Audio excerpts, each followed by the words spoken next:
A large portion or a large amount of the institutional self needs to be pulled back out and redoing correctly. There's potentially hundreds, if not thousands, of relativisations going in through an institutional self that's brought forward that's agonising in pain. And at this point now in my life, I should be a self-functioning, working, educated, sexually experienced, potentially married with children individual. I'm almost disabled because I'm completely disabled because they've internalised my entire life to use me as a punch bag. They spent every single day doing nothing but relativising rubbish for an institutional self to keep possession of a human being. So they've kept possession of another human being. They're not doing anything. They're relativising rubbish for an institutional self to keep possession of somebody. They've pulled out every single bit of my sex drives at 23-year-old. They've pulled...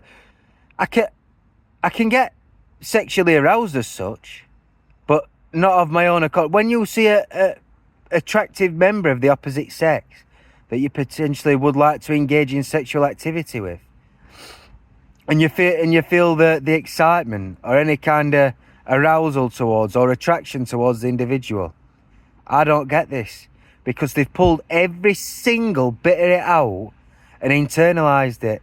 So although I am sexually capable of participating in sexual activity physically or whatever else, the excitement that you get out of it and the thrill you get out of it looks alien to me. So when you see somebody or married couples or couples engaging in romantic behaviour, or you see young teens or students, for example, romanticising or conversating in flirtatious manners, or the almost just intimate to such an extent where they're intimate with each other, it looks alien to me. I don't understand what it is. It doesn't register correctly. It's like hieroglyphs or something unreadable. It doesn't make sense. I don't understand what that is. And that's because they've internalised every single bit of my sexual prowess and every single bit of my sex power.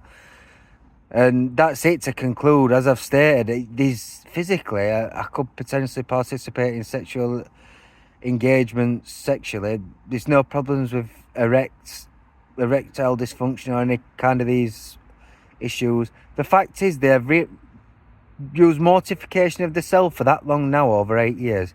I remember him specifically doing it in 2016. It's now 2024. They relativised all my sexual powers and interned it and killed the power of it.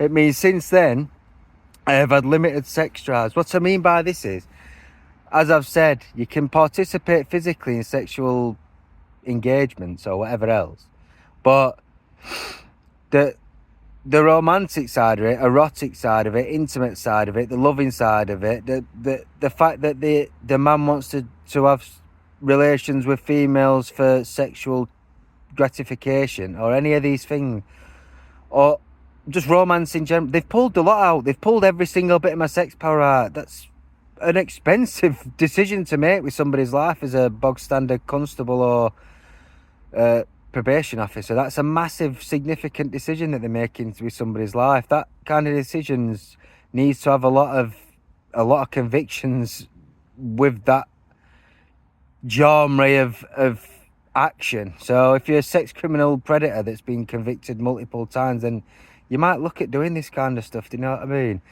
You might be able to manage to write to the Home Office and get them to justify or rationalise making these massive decisions to somebody.